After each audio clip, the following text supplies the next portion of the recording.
In football, there are matches, and then there are moments that rewrite belief itself. Tonight is one of those nights. Argentina versus Cape Verde. A clash not just of teams, but of worlds.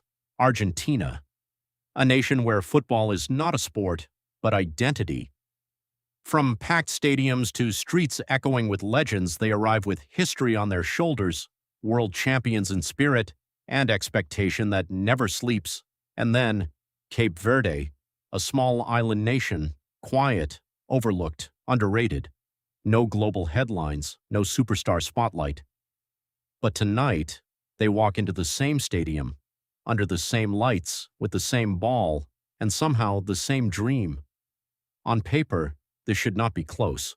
Argentina brings experience, technique, pressure-tested mentality. Cape Verde brings silence, discipline, hunger, unity. But football has never respected paper because pressure can build diamonds or crush giants. In the tunnel, you can feel it. One side walks in expecting victory, the other walks in refusing defeat, and in between is a pitch that does not care who you are.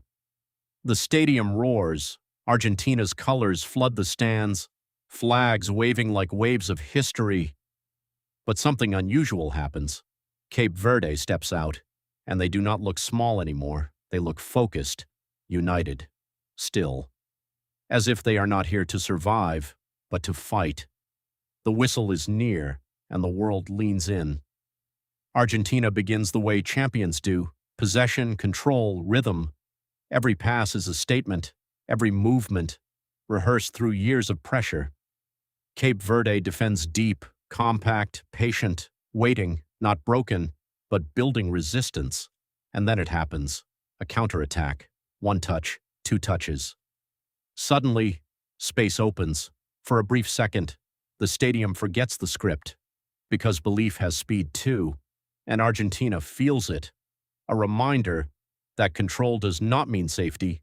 The game changes. Argentina increases intensity, faster passing, sharper movement.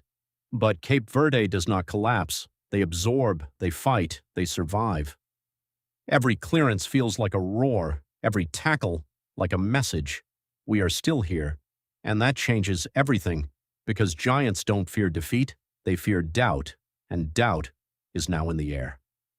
The second half begins like a storm. Argentina pushes harder, the crowd rises louder, chance after chance, but Cape Verde holds until one moment, a split-second mistake, a loose ball, a silence before chaos, and the stadium explodes into motion. Whether it becomes glory or heartbreak depends on what happens next, because football only needs one moment. As the clock winds down, fatigue meets belief. Argentina pushes one last time, Cape Verde stands one last time, and in those final seconds, the truth of football appears. It was never about size, never about history, never about expectation. It was about moments. Because in football, names don't decide fate, moments do. And tonight, the world remembers something simple. No team is too small when belief is bigger than fear.